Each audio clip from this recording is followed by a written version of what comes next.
And we are doing it, man. What is up, Atlanta? What is up, Internet? What is up, soccering world? Welcome to another episode of Uncut with Jeb Hart.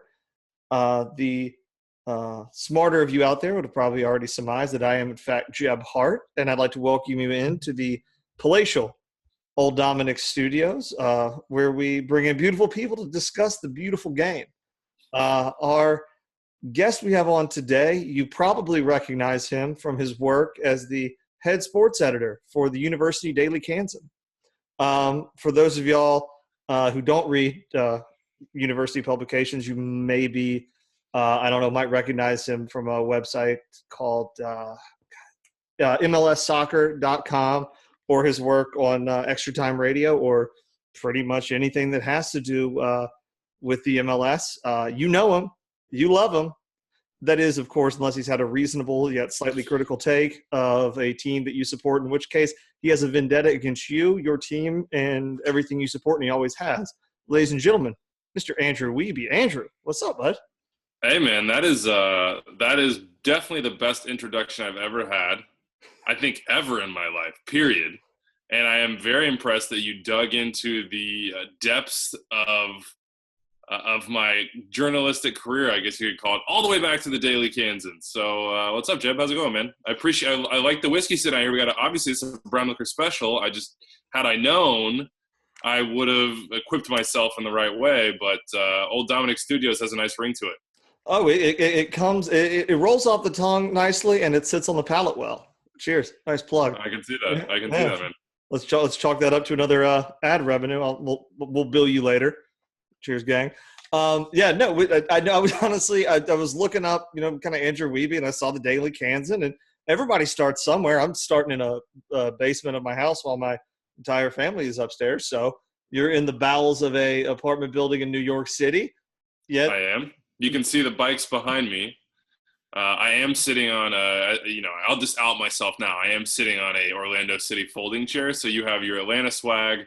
I have a free folding chair that I picked up from work for barbecues, and we're settling in. But yeah, no, honestly, the Kansan is where I did get the start. I went and begged my sports editor when I was probably, 19 years old, 20 years old, right after the World Cup in 2006. I begged him to let me write about soccer, and he said, probably not going to happen. And I broke him down. Thankfully, Travis Robinette, what a guy. He let me write columns about Major League Soccer, and I wrote about the Beckham game at Giant Stadium, the 5-4. I wrote about Guillermo Barros back in the day, which has now come full circle. He was, obviously a god at that time, the MVP of the league.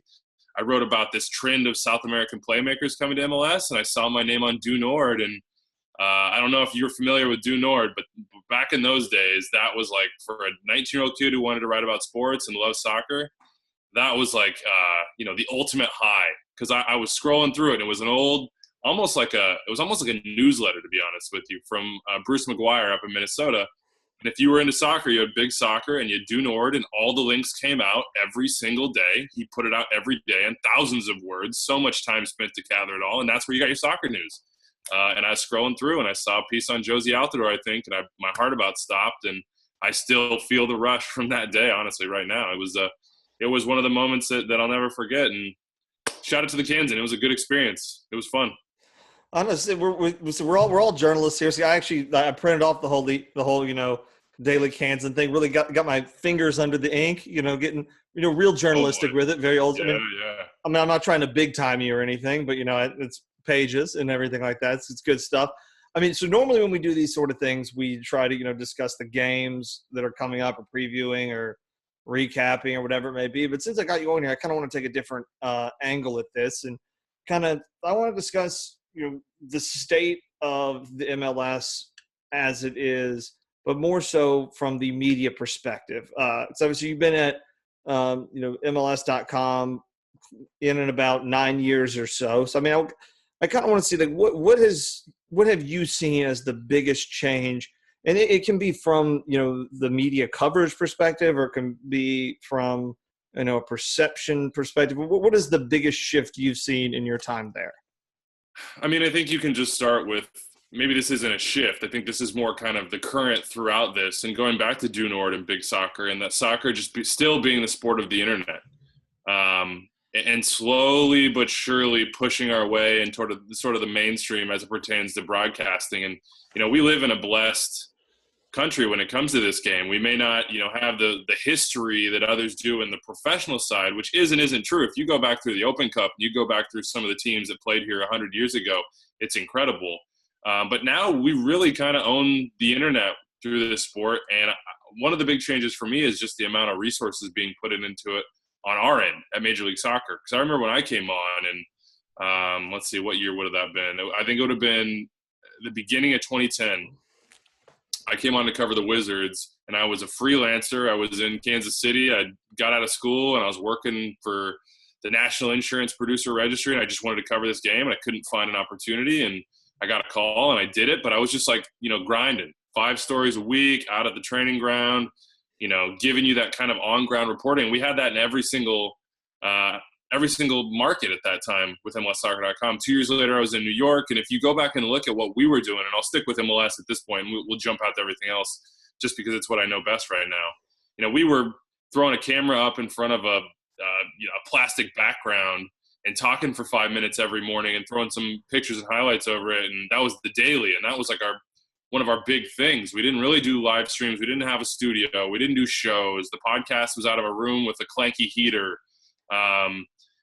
We were just kind of finding our feet, I think, as a league in a lot of ways digitally. And what so many people within the digital organization in MLS have done is really just build it from scratch, because it restarted. I don't know if you remember those times, or if you're more of a recent arrival. No shame if that's the case. But when they launched MLSsoccer.com and they relaunched it, it was like there were big issues with the site.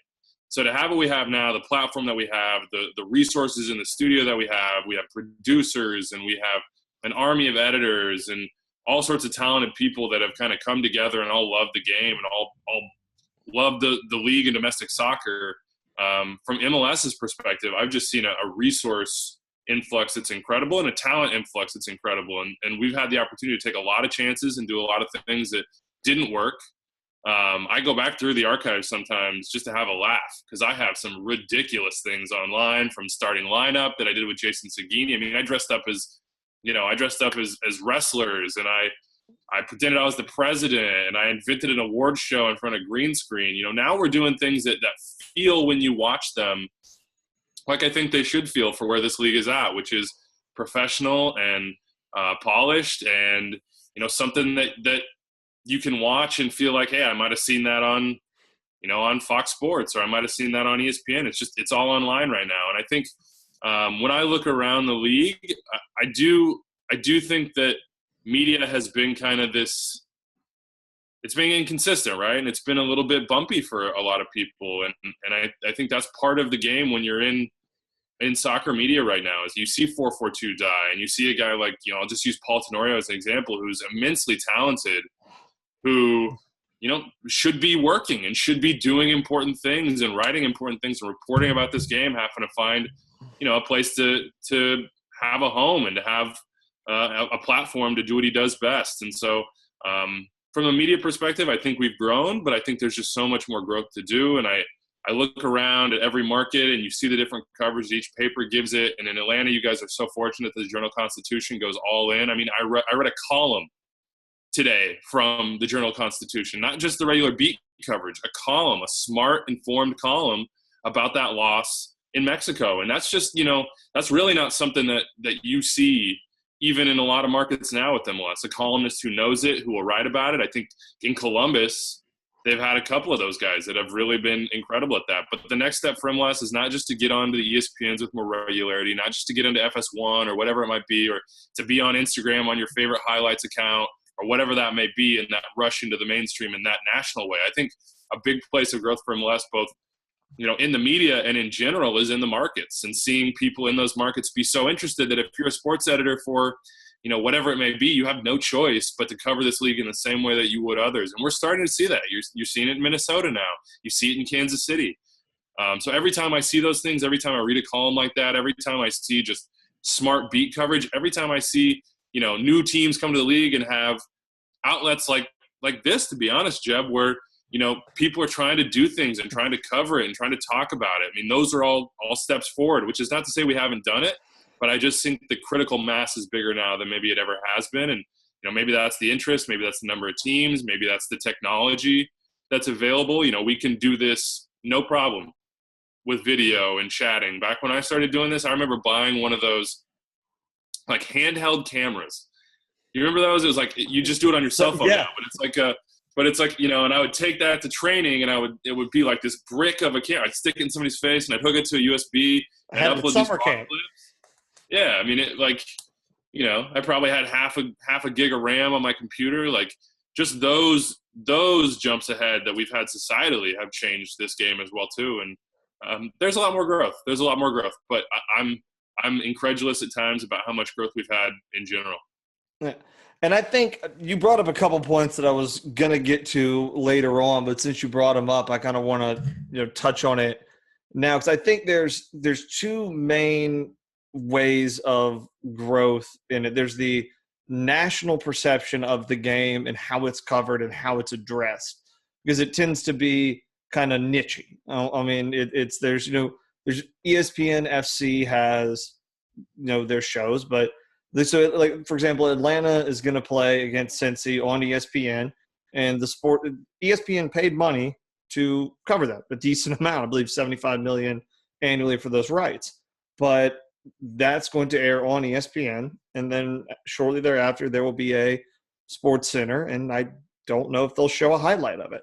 So it's the normalizing of it as a part. But I think that where that starts is to kind of the point you brought up with, Doug Robertson at the AJC, and when it's normalizing it in your own market. And I think that's the greatest thing that the Atlanta media has done, is they didn't make Atlanta United special. They made it the exact same as everything else.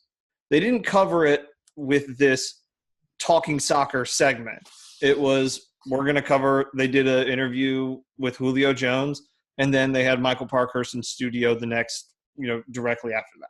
It's the norm. If you talk about it like it's a big deal, you accept it as it is, then it becomes that, especially in the market. And it doesn't, because I know there's plenty of, and there's things like what we're doing right here, which is obviously a soccer, specific discussion.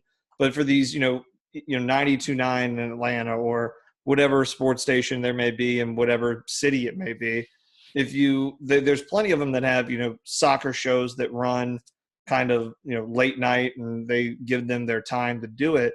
But I think just the normalizing of it in the coverage in your own market makes a big difference, as opposed to making it feel nichey, I guess. Yeah, I mean, I think you're spot on with that. And I think the word normalizing is a good word for just a general sports fan. And for those of us who want to grow the sport in this country, I think we all know that, there are different groups that you're targeting for. But the best way for someone who doesn't know to feel like it's a big deal, or to feel like, not as you said, not a big deal, but a normal deal, that they would care about it, that, I'm from Atlanta, I live here, I'm an Atlanta sports fan. It is logical, and it just is that I would be an Atlanta United fan. And because of that, an outlet can say, yeah, here's Julio Jones, but you know what? You want to talk to Michael Parkhurst. Now, you got to admit that a big part of that for Atlanta United is the success you guys have had. And I know it's not just on the field, it's across the board. The culture that's been built down there, and I've been down and been fortunate to be down there 4 or 5 times, is incredible and rich, and it has been from the jump. But I think some other markets maybe have a little bit more weight of history and years within that marketplace, in a time in which both MLS, the league, and their clubs weren't quite as high profile. And so, I think it's a process, and certainly winning helps. Having a well-run club helps. And I think more and more our clubs are getting to places where they're more capable, driven, they're investing more in being those things. But I don't have the answers. I don't have a magic wand that can wave and say, like, you know what, every single city now has a columnist that's invested. That's where it goes to case-by-case scenarios. And the beautiful thing about this sport in this country, I think, is the size of the country and the diversity of the country, both in, who people are, where they come from, what their belief systems are, what they care about, but also how the game and the culture within the game manifests within that little individualized region. And it's that way with food. It's that way with music. It's that way with with literature. It's that way with everything. And so I'm excited to be a part of helping grow this game at a national level, but I hope one day also at a regional and local level where maybe I'm, who knows? Like, I got a kid, man, so who knows? Maybe one day I'll be implanting myself in a city and saying, I'm just going to crush soccer coverage in, for an example that has no bearing in reality, on Nashville, just because we talked to Gary Smith today on Extra Time Radio, and say, I'm part of this community now, and this is the game I love, and I'm going to go meet people that want to do it, that want to play pickup, that want to go play in co-ed league and men's league. My kid, I'll go coach. I'll go, maybe I want to start one of those radio shows or be on that sort of side of things. I mean, I hope that we get to a point where it's in every city, but I also acknowledge that the problems and the things you have to solve and the things you have to overcome are different in every city as well. So I'm rambling now, but feel free to get me back on track any way you know how. Uncut, I guess. So there is no track, man. We're good. I'm drinking bourbon in a basement, man. We're having a chat. No, your point you're talking about, I think what you touched on at the beginning was that it is such a big country. And I think that we look at it in the United States, and there's especially some of the older clubs are, I don't want to cast dispersions across, vast demographic of people, but people that try to mirror their fandom towards the European game or however that is. I mean, it's a relatively culturally homogenous area. I mean, the entire, Great Britain is about the size of Louisiana. I mean, a little bit bigger, I think, but we're talking about, like, Atlanta is not Portland. And then did you see the ridiculous article written by the guy from the Portland Timbers Army after going to the MLS Cup? Oh yeah, look, I mean, there's that little rivalry factor that I think sometimes clouds people's minds and judgments a little bit. I hope that, and I know that these things happen, but I hope that we all can look around at each other and just kind of be like, hey, what you're doing is cool. Keep doing it. Let me support it. Like, it may not be my thing, but I respect it. And because it's not my thing, I know I don't have a say in it. And, I think, to go throw it back to that kind of culture building process, and I'll take it to something that I know from personal experience and being in Kansas City when they rebranded and kind of watching this new iteration of MLS in Kansas City grow and flourish. That culture really comes from kind of a vibe that a club puts off of inclusion and valuing their supporters. And then it comes down to the people in those sections and the people who care about the game. And it doesn't get built without time and effort and individuals. Like, you can't, I sometimes think people look to clubs and say, well, this club doesn't have a culture because, XYZ they did. And that's certainly true, but also culture that is there, and it has to be built, and it has to be people doing the building. And it's up to the club to give them a reason to care. It's up to the club to give them, that kind of driving force underneath, whether it be support in what they're doing as supporters, whether it be space sometimes to say, hey, this is not our thing. This is your thing. You do this thing. Whether it be, just resources to build a team, to build an organization, to build something that you can be proud of. I mean, it's such an intertwined thing, and it's so different, I think, than a lot of other sports in this country, where you don't really have that direct connection between, what we would call supporters, what everybody else would call fans. Excuse me. And I think that's a really unique thing about this sport. And I think it's unique about the management of it. And I think it's unique on that management, both on the club side and the supporter side, because there has to be at least some aspect of cooperation or at least understanding between the two to make it what it is. And I just don't think that exists. You go to a basketball game, a football game, a baseball game.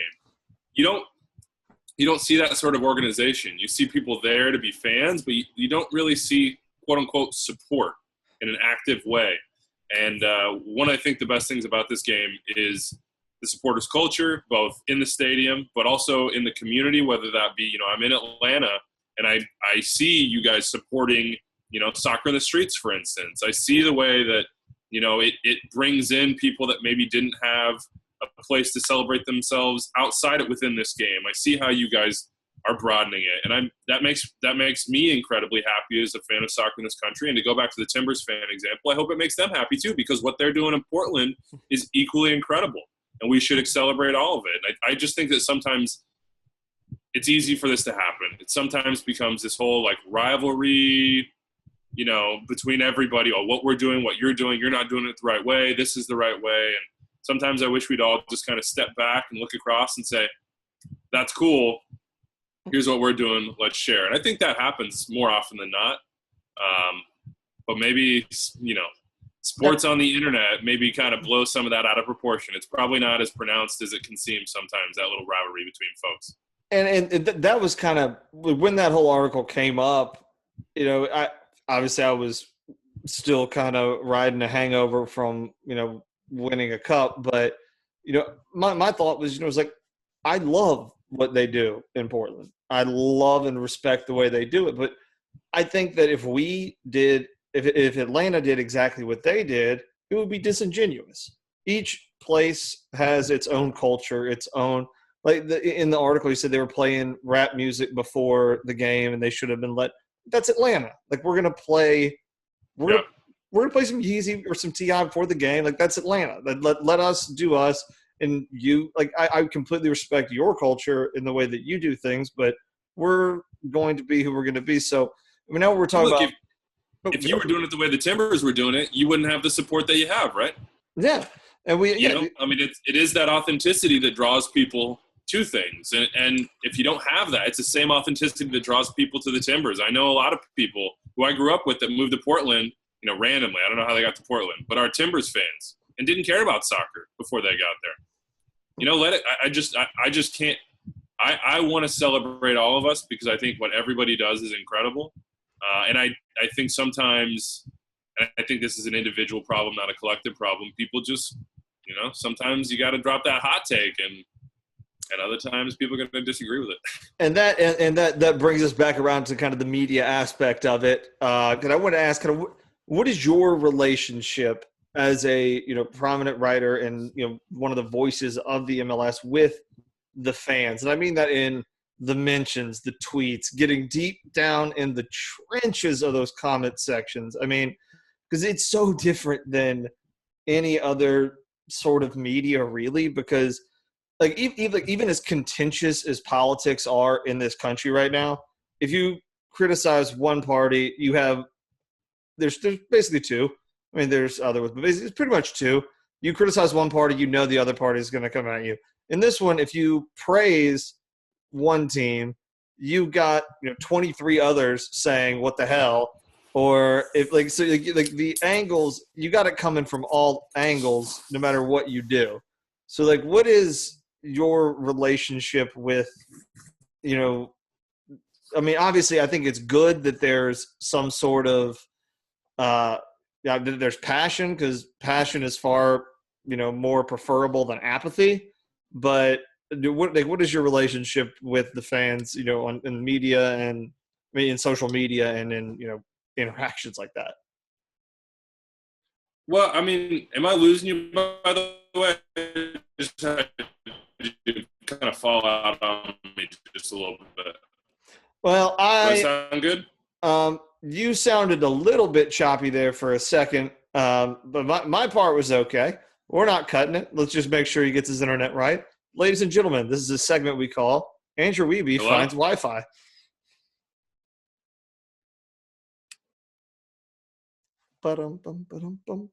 Can you? Is it working? Yes, it is. Went away. I was like, my computer was right in front of a heater, and I think maybe it started to overheat. I just switched up. I heard you. I heard what your question is. Do you want me to just jump in? Well, no, ladies and gentlemen, thank you. That was our segment. Andrew Wiebe Finds Wi-Fi. Continue, Andrew. Look, my favorite thing in this job, to be honest with you, is going to stadiums and talking to people. Ultimately, I am a fan. Like, it's my job to cover this league, and I do that in a professional way. And, but I to go back to this kind of culture building and everything else, the only way to truly understand it is to talk to people. And so, some of my favorite things are just going to stadiums and you have a job to do, but going and walking around and just, hey, what are you guys doing? Or, hey, what's this tailgate about? Or just now that I'm a father, seeing a kid and talking to a kid about their fandom and meeting families and seeing who's at the game and what they love and what they like doing. I mean, at MLS Cup, we were right above the stands in the top level at our stage. And, there are all these people in front of us, and I spent a good portion of the game, just kind of watching what people were doing.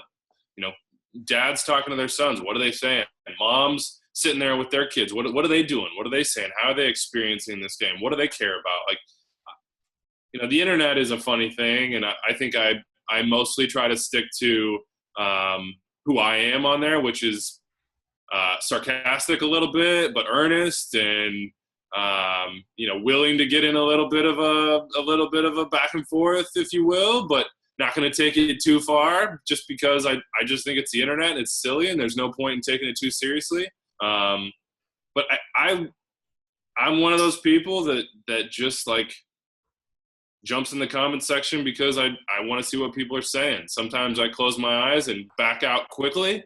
Other times I'm like, yo, there's some smart stuff going on in here. And I troll Reddit for sure, man. Reddit is that's the rundown for Extra Time Radio a lot of the time, because what people really care about it finds its way there. It finds its way there. And I don't know. I don't take it seriously. I just don't think that any of us should take it all that seriously. Face-to-face interactions, speaking to someone like this, that's important. That you can take in a real way. But 140, 280 characters, pithy back and forth with Galaxy fans about whether or not the 2000 CONCACAF Cup equals current Champions League. I mean, that is what it is. That's just diversion from our normal lives, really. I mean, I'm kind of with you. I try and I fail on a daily basis to kind of stay out of the mud on it all, but because I'm far too bombastic to make a point as concise enough in 140 characters, whatever they dropped it to now. Everything I have to say would take about 5 minutes, and it would be a lot. And I end up getting more frustrated because I want to get a point across to somebody, and I get there, and then I'm trying to edit myself, and I'm like, oh, no, that's not going to make the. And then I just end up getting frustrated. So now, in order to resolve that, I now have Andrew Wiebe in my basement. So it's a lesson to everybody out there. Nuance can be missing on Twitter. Let's just put it that way. Always remember that it's not a very place rich in nuance. It's not a place rich in much, except. That's a good point. That's a great point. It's a place rich in burning productive hours. That's what it's rich in. And I can't look away. It's really. That's a conversation for another day. Oh man, you know what? I would need to have one of those drinks here on my end before we maybe lay me back on a couch and we'll dig real deep. But your old Dominic's in the mail. You should have gotten it before you came on here. We could have had We could have had a very deep one, man. I know. I mean, so so you were obviously y'all were at MLS Cup, and I don't want to come off as overly, because obviously I'm close to it because I was there. It was the first major championship our city has won in 24 years since. It was a huge deal to us, and it was 73,000 in the stadium, and it was I've loved the sport since I was a kid, and I've watched MLS Cups forever, and I don't know if I'm looking at this from the wrong lens, because it's the lens I want to see it through. But that MLS Cup, because of the scope of it, the way the city embraced it, the way it felt kind of like a seminal moment, almost like the Joe Namath Super Bowl, where it catapulted into something else. Am I making a bigger deal out about it because I was there and we won? Or did it feel different to you than the other MLS Cups that you've been to? It felt different. I think you can certainly point to the scale, but I think that's also a function of simply the size of the venue and what you guys do from an attendance perspective. But I do think that every single year sets a new bar, and every market is a little bit different. I think the move from a neutral market to the home has been such an improvement. Excuse me, I'm getting over a cold. It's been such an improvement because we get to see that culture that you built, on a very personal level. And not every city embraces it the way Atlanta did. You know, not every city has. I mean, a lot of them do, but the way that Atlanta felt taken over by it, and the way that everyone you talked to knew about it and was thinking about it and had kind of a, you know, had an opinion or a hope or a desire, that's not always universal. You know, the parties, the way the city kind of like dresses itself, the after effects of it. You know, we saw a pretty legit parade in Toronto. Like, we saw that, but Atlanta just took it up a notch. And my hope is that just keeps continuing. You know, this is a build. Everybody wants this to happen immediately. We all want to be the Premier League or Bundesliga or La Liga like that. I mean, it just doesn't happen that way. And it goes back to what we've been talking about, building culture and kind of building this groundswell. You know, for you guys, that was a huge, you leveled up. You know what I mean? You captured the attention of the entire city. You couldn't miss that lived in Atlanta. It couldn't go out from underneath your gaze. And there's been other places where that hasn't been the case. And, you know, it's understandable. The league and those markets were at different places. But I think every year will bring us moments like that. I think part of our job at the league and is to try to supercharge some of that from a national level. But I go back to the point I was making before, which is, you know, it's hard to get people interested at a national level if they're not already interested at a local level. It's a big jump. You know what I mean? Like, hey, if you don't know your own team, how am I going to get you interested in, you know, how are you going to care about, this is a bad example, like RJ Allen, you know, who's got an incredible story. He's not in the league anymore, but had this kind of like 4 or 5 year run where it was a guy who was just like coaching kids and jumped his way into NYCFC and played, and then went to Orlando and played and had this career. Like, you know, those are the moments in other leagues where if I'm a big NBA fan or I'm a big, like, you know, let's say Timberwolves fan, I probably have at least an inkling of the other storylines going around the league. I might care a little bit. It might mean something to me. You know, it's hard to make that connection if you don't already care about the Timberwolves, or if you don't care about Atlanta United, or if you don't care about Minnesota United or the Chicago Fire, whatever it is. I mean, his story would have had a nice Jeremy Schaap narrated deal with some nice cutaways. Yeah. And look, my dad's a huge Diego Valeri fan. He did not grow up with soccer. I remember he coached me for a couple years when I was a kid, and he didn't know what he was doing. You know, he coached me in soccer or in basketball and baseball, and that's what he knew. And he, you know, but his sons loved the game, and then he started watching the game. And my dad follows based on the stories that he likes. And he loves Diego Valeri. He thinks Diego Valeri is the best guy in the world. And he might be right. Like, he might be right. But those are the sorts of stories that I think that people want and need. And sometimes people that aren't huge soccer fans that aren't going to be like, oh, man, De Boer's 3-4-3. What are the issues with that? Where's the imbalance? Why aren't the overlapping outside backs giving us what we get normally? Where's Julian Gray? Like, maybe those stories don't land with them, but others will. And that's where you get back to that media environment. And to go back to Jeremy Schaap, of having this kind of wide breadth of content, and also content on places that people are already at, with the possibility of interest to draw them in. And it's getting better. It's every year there's more. Every year it's richer. Every year the broadcasts are better. Every year blogs, to Twitter, to Reddit, to MLSsoccer.com, to The Athletic, who are doing an incredible job. To Uncut with Jeb Hart. Yes, exactly. To Uncut with Jeb Hart. You know, but look, Jeb, this is part of the culture. And part of Atlanta's culture is that there's a lot of people doing this. A lot of people who love the game the way you do and want to talk about it, and are putting their time and their effort and their energy into it. And those are the things that grow culture. And people who listen to this show, and then, you know, maybe their kids are listening to them or with them, or maybe their kids are watching something with them. Maybe they're watching the MLS Rap Show and they're like, oh, hey, you know, I throw this on my TV and my kid plays in front of me, but that kid grows up with MLS. I mean, those are and with soccer. Because, you know, look, I work for MLS. I love MLS. I will fully grant that. But I'm 100% support local soccer. I think soccer anywhere at any level is valuable and important. And the more that we expose people, whether it's our kids or our friends or our family, to it, you know, the bigger our community is going to be. And that comes with challenges too. But those are incredible, awesome challenges, as I'm sure you've found out if you've been watching MLS Cups forever. Now look at this huge, rich community that you're a part of.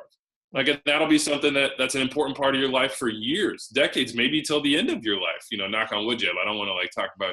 Don't want to go that far. That's a little deep, right? But I just that's what. I just got hexed by Andrew Wiebe. He wants me dead.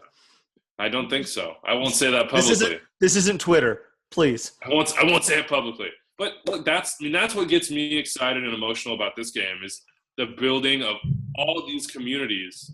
And, I even think about it within MLSsoccer.com. There's a huge group of men and women there that have been there for a long time or have come recently, but it has often felt like my family in New York City. I got here from Kansas. We didn't really know anybody, and I was not a city person. I am now, but I wasn't then, and it took me some time. And I really look at MLSsoccer.com, and maybe that's, I don't know if you've read anything recently about workism and kind of the religion of work. I hope it's not like that. I don't think it is. But those are my friends. Those people will be at my wedding in November. Other soccer fans that I've met will be at my wedding in November. We're all building these little spheres and trying to widen them and make them bigger and pull more people in. And I think that community ultimately is what soccer has that other sports have had as well. But I think it'll be an advantage for soccer. I really do. You touched on about 5 things there that I definitely want to talk about, but I mean the main one, we can kind of go sequentially as best I could remember 2-3 bourbons in. You're talking about people want us to be the Bundesliga or the that quick, which is never the case. Like I think a huge part of life and success in general is self-awareness. And I think understanding where you stand in the global scope of the game is incredibly important. And I think that, with, the Miguel Almiron trade and everything else like that, grasping that we are not that good, we're not that league, but we are what we are, and we're going to be the best version of that, I think is important. But I also think it's important to move the league forward inch by inch, because we're not like other leagues to where it's independent people to where you could have one person come in, let's say, Sheikh Mohair at City, buy it, throw billions at it, and make them be something. We are a league that has to move forward communitively. And I mean, so with the, I always have understood the reason that it was structured the way it was is because we did not have a sustainable, viable market for soccer in the United States that could stand up without a complete, single entity group to hold it up and make it viable. And the work that is put in, and I think this is a lot of, rap that people think that Atlanta fans don't understand. Like, we understand the hard work, the history of the mutiny and the Metro Stars and the Wiz and we know the foundation they laid. We jumped in like double dutch at the perfect time because of the hard work laid by others for years. But that kind of brings me to the point of progression, which is obviously the game of chicken between, the Galaxy and the MLS just recently ended, where they were that was a really tricky thing with the 5 DPs and so where do you think the next rule change comes? Because obviously the MLS has always gone in rule change cycles, whether it be the Beckham rule that leads the DP or the influx of Tam and Gam or, the different changes of it. I mean, the way my initial thought on it when I first kind of heard the whole 5 DP, 4 DP, because we were in that same situation with PT and before Miguel Almiron left. And I think that the simplest move to start with would be to make a DP slot tradable like a international slot. And because there's some teams that don't want it, and you can get some, other assets that they don't want to pay that much money for, and you can have a DP or something. There has to be some sort of way to advance the league. What do you see as the next financial or salary cap structure change that we make to move the league forward? I mean, I'm not going to get super specific with you on this one because I think it's hard to make that prediction, and I frankly haven't spoken to enough people in the sort of conversations I would want to.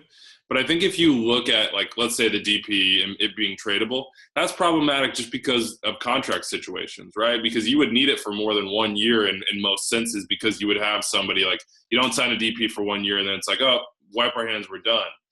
I think you're going to see the same trend that you've seen for years, which is there will be more money. they'll find a way to do it. You had $1.2 million in TAM, and then you had discretionary TAM. They gave owners an outlet to say, you know what, we actually want to spend a little bit more. We have the opportunity to do so. They increased the DPs. They added young DP to the mix. Look, the CBA is going to be an incredible negotiation, I'm sure. It's going to be one of those things that makes the news every single day in the soccer world as it happens. And I think that's a really big moment for this league, as every single CBA is, because it's what sets the rules in large part when it comes to player compensation and the amount that teams can build their team. So that's going to be something to watch closely. But I would just repeat what I said, which is it's going one way. There's more investment. Owners want to invest more, whether that's in their first teams or in infrastructure or in coaches or in academies or in recruitment. I mean, there's only one way to go here, and that's more. It's just a question of the degree to how much more, and that will be a question that'll have to be answered in a collective way and bargain between the owners and the players union. And that's going to be incredibly interesting to follow. I think it's going to be arguably the biggest news event in American and Canadian professional soccer this year. I think Canadian Premier League is a great story and an incredible story. I think the expansion of the USL is right there as well, from the championship to League One. I think what some of those lower divisions are doing and growing and reorganizing and trying to figure out where they want to be and where they want to grow is incredible. In the first division, at least, this is a big year. And I remember covering the last one and being in Kansas City for that one.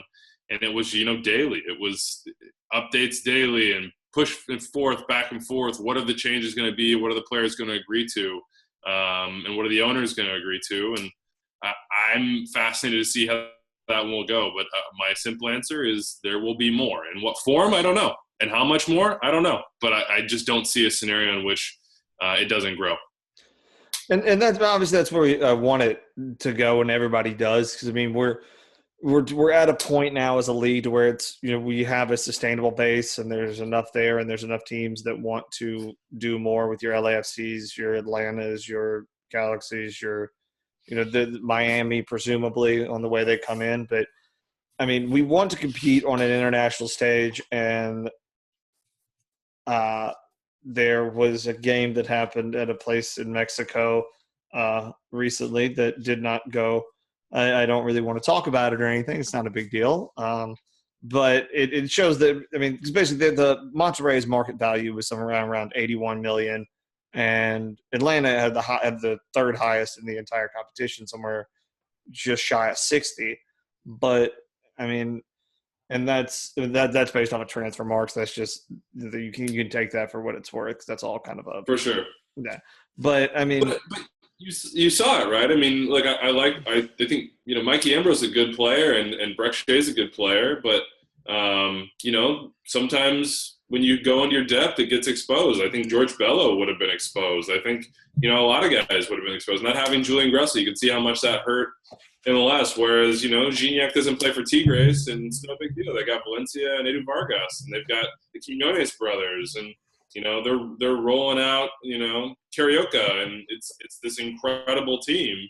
MLS still has a ways to go, and I think you've seen TAM as an experiment in some ways as to how to best impact teams and to drive the quality of the competition, the quality of the product on the field. But I also think if you go back and look at some of these TAM signings, there's been a lot of money spent, and a good number of those TAM signings are not particularly impactful signings. No. So I think there's a growth in a couple different ways. Sure, more money, more investment, that matters. But I also think there needs to be, continued growth and professionalism in the management of the game, and I'll just use, Atlanta United, for example. We could use a lot of other teams as an examples, and look at their front office, look at the resources that front office puts in on the scouting front, analytics, video. You've got Darren, you've got Carlos, you have Paul McDonough before that. I mean, to think about, a lot of teams have one of those guys. To have three to help manage it and then on down, plus the facilities, plus Tata and his staff, plus, Tony Anand and the academy staff. I mean, those are the sorts of resources that are going to continue to drive us. Like, scout the right players, sign the right players. Then TAM is even more impactful. And you look at clubs in Mexico; they've had decades to figure this out, and everybody still makes mistakes. But it's all about minimizing them, especially in a league where if you have a bad mistake and you do it on TAM, or you have a bad mistake and it's a DP, it's not easily recoverable from immediately. You have to find a way to get underneath that salary cap. You got to find a way to have 3 DPs. You might have to pay out Jonathan Dos Santos. You might have to, if you want to go back to playing a game of chicken, you might have to play a game of chicken with Newcastle United. You know what I mean? And weigh some of those consequences, because Atlanta United just as easily could have been in the same situation. I mean, the LA MLS situation, I wasn't too concerned about that. I know a lot of people got really riled up as the deadline approached, but that's what deadlines are for, to force action. You know what I mean? And if it forced the action that had to force. And if you expected LA to just walk away and be like, well, we can't do this, so 4 weeks in advance we're going to cut Giovanni Dos Santos, that's just not the way it works, But I mean, in with games of chicken like that, there are always like you brought up the Atlanta Newcastle kind of. They knew we had to make a move. It was either going to be move Barco or they were going to get less money. With the LA thing, it wasn't really so much a game of chicken as much as it was, we're not going to do something, you make us. And then it got to the very end, they were like, you have to keep to the rules. Well, I don't think that. Look, I'm not in those rooms. I can't characterize the way that went down, but I think it's more along the lines of, I'm hypotheticalizing. Yeah, we want to keep Giovanni Dos Santos. And any GM, any sporting director, anybody in this league, if you don't think that people are out there trying to find advantages or trying to find solutions to solve difficult salary cap problems in unique ways, there's just no way. LA had a deadline. They pushed all the way up to it trying to find a solution. They could not find one. And as many people have said, and I will agree, I think the league made the right decision and said, hey, this is your solution. These are your options. Take which one you want. And, they took the buyout one, and that's the way it goes. I mean, but those are big boy problems. That's what happens when you have, big time investment, just like you guys had. It's, negotiating $1 million deals with a foreign club. That's a, not to, and I feel like that's just a. It is what it is, but I'm with you on it with all that, and I love that the league stuck by their guns on it, because if they would have just said, if they would have caved the last minute and made a rule change, I'm all for a rule change that would allow for 5 DPs or but under the proper circumstances. It can't be a Galaxy's under the gun, let's make it happen now. If they would have said it after MLS Cup, said 5 DPs next year, everyone's cool. I'm glad they handled it the way they did. And, because it would have been I know there was a lot of statements made by GMs, across the league of, just burn the whole thing down if they allow them to do this or whatever, because it's a sham. And because I know that Darren Eales would have been furious just because obviously it hurt their negotiating power with, obviously with Miguel Almiron, but Darren Eales had maybe the greatest spin zone I've ever heard in my entire life. Did you hear his spin zone about so they asked him, because obviously everyone's like, everyone knows you have 4 DPs. You've got to sell Miggy. You're in this negotiation with Newcastle. Why did you bring PT in so early? And he goes, well, because if we sold Miggy before, they would have known how much money we got for Miggy, and so they would have wanted that. They knew how much money we had in cash and would have wanted that much for him. So we brought him in when we didn't have money, and so they couldn't, because if they're like, you got $27 million for him, we want that much for PT. Which I don't know if that's true or not, but that is a hell of a spin zone on his part. I mean, look, I think it's pretty reasonable. And I think that's where your leverage comes from, and I think Darren created a leverage in a lot of different ways within that deal. And I think that more people hopefully will have that experience and build up those experiences, because you got to remember that Darren's done that before. It's not his first dance. He's done it with bigger stakes and more pressure. And I think we can all agree that Atlanta United handled that really, really well. But my hope is that in 5-10 years, we have GMs and sporting directors and managers and owners in every single club in this league that now have that experience, that now know how they'll play those situations, that have done it successfully and maybe have done it less successfully, and that's what informs their ability to make those deals in the future. But that goes back to this growth I'm talking about, like the very, paso a paso, step by step, man. Like you can't do a deal until you've done one, right? So like the more players get traded, the more MLS integrates into the international market, the more experience we have making those deals, making good, the more we have to show to potential, academy players, young players like Barco from South America, ambitious players that want to come, that they can be a part of the international market, and that we can be an effective member of the international market. Like, but those things don't come overnight. If you haven't done it before, it's intimidating, and you may not get the best of it. But I just hope year over year we have more of those deals. We have more situations that are high pressure, that are difficult to navigate, that force people to learn, that force us to, examine our rules and to examine the way we do things and perhaps change. And to go back to the rules, I mean, again, go to the CBA negotiations. That is going to shape this league for many years to come, and that's where a lot of these rules will get implemented. So I'm very fascinated to see what the owners and the players are able to come up with in conjunction as it pertains to that. And I'm with you. I'm really interested to see how this shakes out with the CBA, and because that'll dictate a lot going forward. And I wish you would have gotten your bottle of Old Dominic whiskey so you could have been drunk when I asked you this question, because you're probably not going to answer it, but for justifiable reasons. But I know that even the expansion teams and everyone else, they've been told not to renew their local contracts until 2022.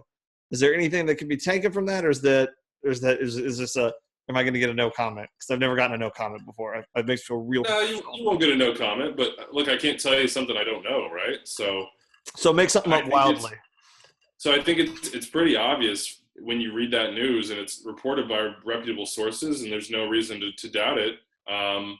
That is, you talk about kind of like formative moments for this league. Well, CBA negotiations are formative, and television contracts are formative. And so, this league, like every other sports league in the U.S., ought to be putting itself forward in the best possible way to potential broadcasters, whether that be traditional, ESPNs, FS1s, whether that be somewhere on the internet where we're now seeing all sorts of disruption as it pertains to, sports consumption, whether you talk about an ESPN Plus or a DAZN or whatever it might be that you use to watch sports or entertainment or whatever, Amazon. If this league wasn't doing everything it could to put itself in the best position for the next television deal, everyone in this country would look at it and say, this is irresponsible. So, I think that's what we should take from everything, like, how do you set yourself up? Because that's the money that we can invest in academies. That's the money that we can invest in infrastructure. That's money that we can invest in community support and in the first team and in improving the product on the field. Like, it's just incredibly important. And you see how it's changed things like the NBA. You see how it's changed Major League Baseball, and both on the local level and national level. And the NFL obviously is the juggernaut. The EPL internationally, that's where it really built its kind of largesse. It's important, and it's important that it's done strategically. And so I can't give you any insight on that. I'm not in meetings where this is what we're doing. I just don't know. But it's incredibly logical to me to think about that next television deal and do everything you can to set yourself up well. And I'm with you completely. I think that, the MLS being the league that it is and the position that it is, marketing towards, a more youth, obviously it markets to everybody because it's a sport, but, the demographic of people that go to games are younger people who live in, ideally, centralized area of the city, who have cut the cable and done a lot of this sort of stuff. I mean, this is obviously a business analytics type conversation, but the amount of people that have decided to cut the cord in the past 5 years who are under the age of 35 has just grown exponentially. So and when I heard that initially, my only response first was, please don't take Kevin Egan away from me, because I like I love his broadcast he does for us. But I also see the reason of bundling every single one together as a single broadcast and potentially having some sort of, MLS, app on Roku and Amazon TV or YouTube, whatever it may be, to where you can watch all the games, because the market is changing so much and so fast. I mean, you don't want to end up having some rights deal that, makes you look like Blockbuster and then someone else goes out and turns into Netflix. I mean, it's a fluid market and you always have to be ahead of it. And I like the forethought of saying, regardless of if they don't do anything with it, just saying, hey, everybody, let's take a pause. Don't extend it past 2022. We'll all get together. We'll figure this out and see what makes sense. I like that sort of organizational forethought to potentially do something big or have a chat. If it doesn't work, keep rolling how it is. But I do like that they thought that through. Yeah, look, I mean, everything is done strategically. It's a business. Everything is a business, and you hear all the time, but it applies here as well. And you're trying to find a way to give the business the resources it needs to grow, and that comes from a lot of different places. But in the American sports environment, the international sports environment, TV rights are king, man. The amount that comes in through those, or whatever it is, broadcast rights, I guess is what we should call it, because as you said, there are so many non-traditional ways that are popping up and will be even bigger in the next couple of years. I'm incredibly fascinated to see where it goes, and they're all big decisions. There's every decision you make, it feels like these days, a big decision as it pertains to the growth of soccer in this country. And so, we'll see. And I think you put it well, in that maybe this news right now will mean something. Maybe in a couple of years we'll be thinking back on that little news peg and saying, "Oh, actually, that didn't mean anything." We thought it would be, but it turns out it didn't. Things can change that quickly. But look, anything you can do to grow this game, anything you do it organically, ideally, I'm all for. But sometimes you got to supercharge it in some way to get to the places that we all want to go. And applause to anybody who's thinking about it in that way as well. I gotta write a column, unfortunately, so I got 5 more minutes. Jeb, hit me with the most important stuff you got. All right, most important stuff I got. Well, what's the thing you wanted to ask you haven't asked yet, and now you got 5 minutes, so the pressure's on. Will you give me Matt Doyle's phone number? I just want to text him. I will. No, I'm not going to call him. I'm just going to text. Okay, I do have. So Jay Riddle. I don't know if you know Jay. I know Jay. Okay, so they walked into the West End for All-Star Weekend, and he to this day he just regrets not getting a picture of it, because he goes, I shit you not. I walk into the West End, and Matt Doyle is sitting in a leather chair with a scotch like this by himself. It was his armchair analyst avatar by himself at the West End. Sounds about right. Matt's not generally a big he's not a big event guy. He'll go, but it's not his favorite thing. And usually his go-to is not like to the parties and, who's see and be seen. It's normally like have a couple of nice drinks at the bar and go to bed early. So I completely believe that Matt was reenacting unknowingly his armchair analyst logo, which is now ubiquitous. I remember when that thing was – I remember early days MLS when Matt was just kind of like, grinding away, doing his thing. And now look at him, man. He's a brand. All right. Now we're going to run through several questions. Player in the MLS you would least like to fight?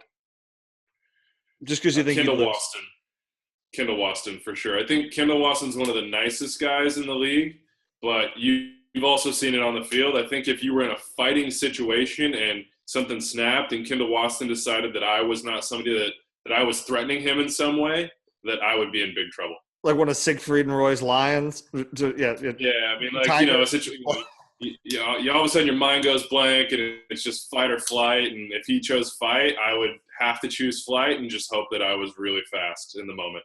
MLS player you think you could beat up? Look, probably none, man. Like I had a kid. I have a 1.5-year-old kid. Like I'm doing like 50 squats a day with a 25-pound kettlebell, and I'm like wrecked. So I just think from a pure endurance perspective, I'm probably hosed. You know what I mean? Just like in a. No, it doesn't have to be. Dude, you just take them out quick, man. Take them out quick. But that's, you're assuming I have the strength and the agility right now to deliver that sort of blow, which I just don't think I do. So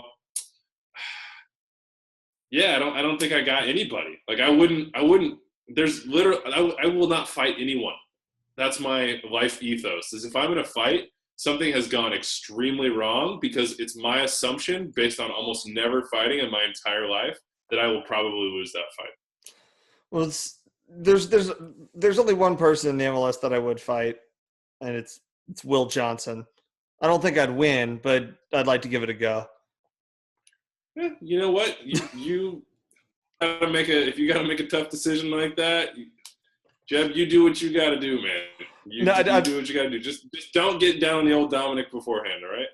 Oh, that's the only way I could possibly get enough courage to do it. I don't like being a part of fights that I can't be a part of. Man, well, I cannot thank you enough for coming on, man. It has been incredibly insightful, and a little different insight into, the media perspective and growth of the game, and kind of, a full sweeping version of it. Normally this is kind of pretty, Atlanta United centric, but this has been, very insightful on a much larger scope, man. And I really, really appreciate it, bud. Yeah, no problem. FC Cincinnati might be the perfect anecdote to what you guys are currently experiencing. We shall see. But shout out to you, Jeb. Shout out to you. The basement is legendary. You have a very loving wife who's allowed you to do some things with your basement that I don't think I will ever. Well, first of all, I'd have to get a basement, but after that, I don't think that my wife would allow me to do what you've done. So, but your neighbors, shout out to her and shout out to you. Your neighbors wouldn't let you get a sweet Clint Dempsey as a Prussian general next to their bikes? They might, but it's a communal basement, so I probably wouldn't put the time in to hang it up. We can't all be winners, man. Dude, thank you. Is that a custom piece right there? I just have to ask now that you no, brought it up. It's an artist called Piozzo. It is. It has the shadows, the US MNT thing there. That one's there, and this is a guy named Gregory, and that's Lloyd Christmas, and it's called. It's called Total. The name of the piece is Total Redemption, and that's the cover of the Atlanta magazine. That one I just stole a picture online and have printed. Yeah, hey, you know what? They won't find out. It's at the very end of this podcast. There won't be a big deal. No, we've been going an hour. No one's getting to this part. We can say fuck or screw it or fuck it. Man, dude, you are the best, buddy. Thank you so much. Go write your article and don't wake up your baby. And I cannot. Yeah. Dude, man, this is fantastic, bud. That's the glamorous life of an MLSsoccer.com columnist. Yes. 10 p.m. columns, man. Celebrities. They're just like us. They hang out in basements with random strangers' bicycles. Exactly. Actually, one of those is mine, so it's not all random. Jeb, have a great night, man. It's been great talking. Dude, it was great, man. You're the best. Thank you, man. Thank you. Have a great one, dude. Good luck. Cheers, gang. And now we stop. Ba-dum-bum, ba-dum-bum. Stop recording.